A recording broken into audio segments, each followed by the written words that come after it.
Welcome to the Zentangle Project Pack series. This lesson is part of Project Pack 04.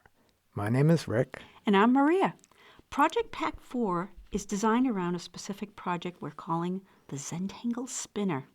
Today is the 7th day in the series, but if you're watching these after they're posted, you can easily do the lessons out of order. Today we're going to guide you through filling one wedge of your spinner with some tangles. And here we go. So on this one, I have begun doing a tangle called printemps, which is French for the season of spring. And you'll notice that I am doing it in a counterclockwise, and I'm also doing it in a hollowbar fashion, meaning that I'm drawing it behind the first one I drew. And I'm also doing this technique I learned from Maria, which is, you see, I'm leaving that little gap at around 11 o'clock.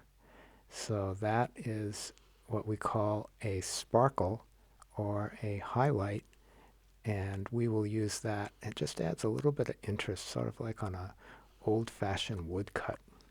I like that because it adds to your meditation and the intensity of your focus. So you can see he comes around 11 o'clock, doop, blip. Almost like, what are those blips on radars? Oh, or like a something radar, yeah. Yeah. But when you see the blips all together, your eye looks at that as a highlight. And you'll notice also that printemps is essentially aura-ing, and the way we do it is with hollowbar. And I'm just filling in the backgrounds and just adding a little bit of that lovely contrast with that solid color. Drama. I love the drama.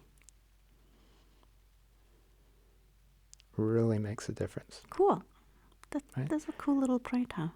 So that's our first section with printemps. And just fill in that corner.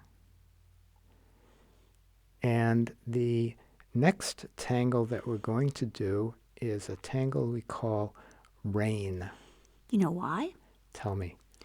Well, we were in the Louvre a long time ago. We went into the Iranian pottery exhibit. Right. And rain is Iran with the letters mixed up, so it comes out to rain.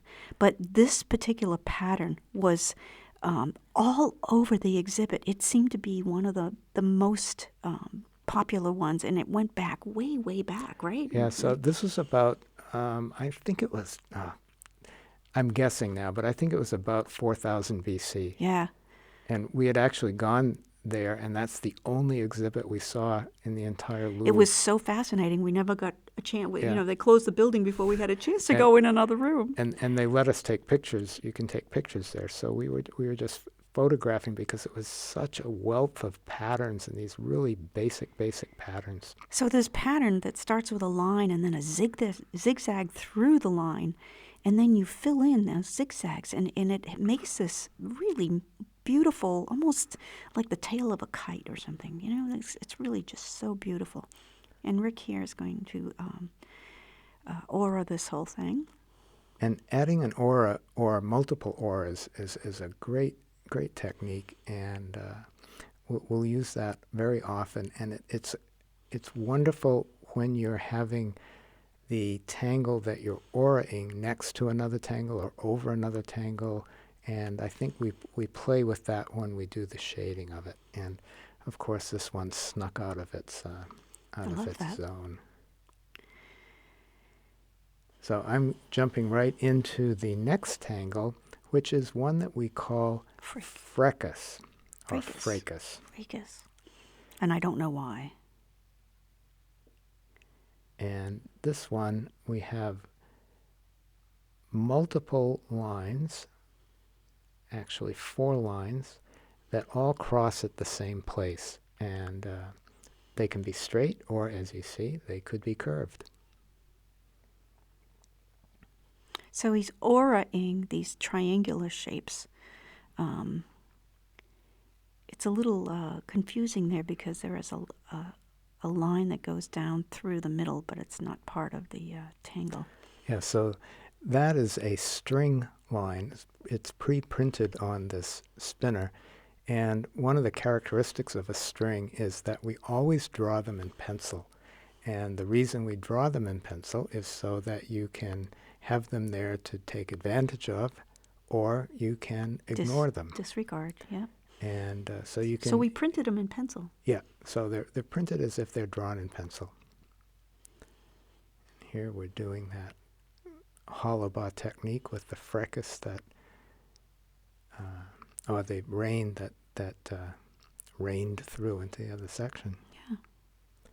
So once that we get all of these little quadrants filled or aura'd, I'm going to put in these arcs. And the arcs will just go all the way up through the section. Reminds me of an umbrella when you open up an umbrella, right? Very much. And then once those are in, I'm going to color in every other one. So you can already see the benefit now of having aura'd rain, because there's that nice clear separation between it and the tangle underneath it.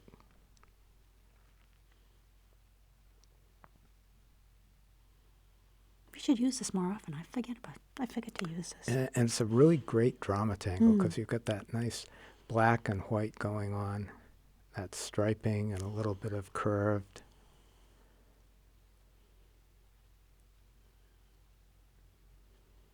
So I'm going to go through each of these little pie shapes, sort of fractal here. We're doing a pie shape within a larger pie shape, and fill them in, alternating.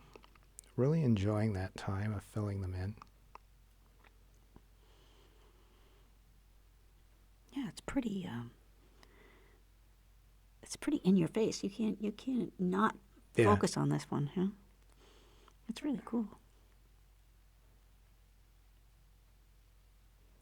You did a nice job on this one too. And you can really adapt this to, you can see how some of them are really skinny and some are really wide, and it's very flexible to fill in regardless of the size of the element. I think it's very appropriate because it looks sort of like one of those paint spinners, when you Yes. just pour paint on and it spins around. Nice. Okay, so we've got those big sections. Let's do something in that border. Oh, that border. And this is a tangle called avrial, and that's the way I'm pronouncing it now. And again, it has the basic structure of aura'ing, and you'll notice I turned my spinner around there so I can clearly see the line that I'm aura'ing up against, because I'm putting that really, really close on this one. And then the center of avrial starts out with this zigzag, sort of like, pretty close to 90 degrees angles. Just going down the length of that. And then the next step is to do one that overlaps it in a mirror image. So you get this neat row of diamonds.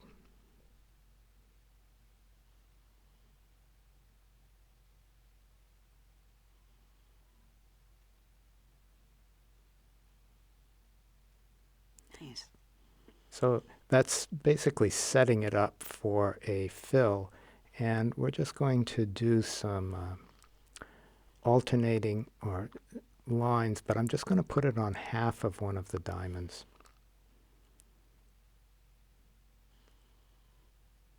Then turn the spinner,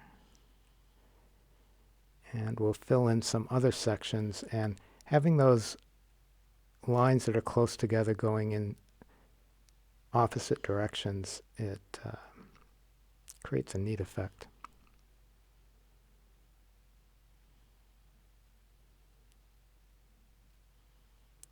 And I'll do the other side. So this is one way that you could fill this. It just sets up an idea, and in some ways this is a very small reticula that we established there. So now it's time to add some graphite. So I'm going to begin by putting the graphite opposite that highlight. And then I'll put it around the edge where those little spiral discs. Makes them pop out. Yeah, it just lifts it right out above the one that's underneath it.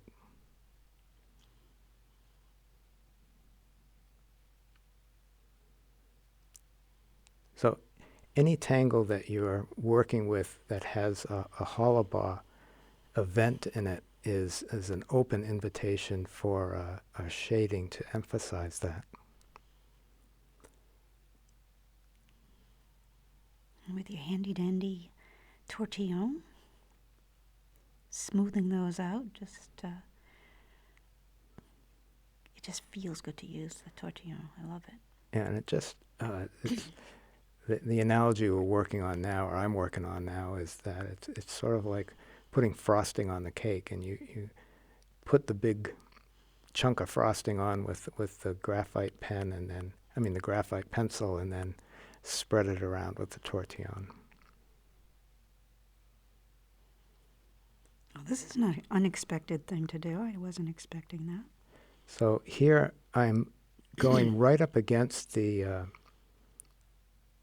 aura line and using the tip of my pencil right up against it, and using that aura as a way to lift it off the background. So you can imagine that how much more effective it is with that gap between the rain and the background.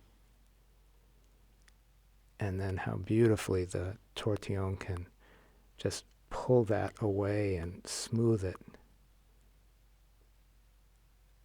Sometimes really stark things can be very, very strong. Nice. Right? Mm-hmm. You really don't need to do much there, huh? Yeah, and you'll see what I'm doing there. I'm grabbing some graphite because I can use it. I'm sort of loading up the tortillon just to add a little bit of shading on the avrial.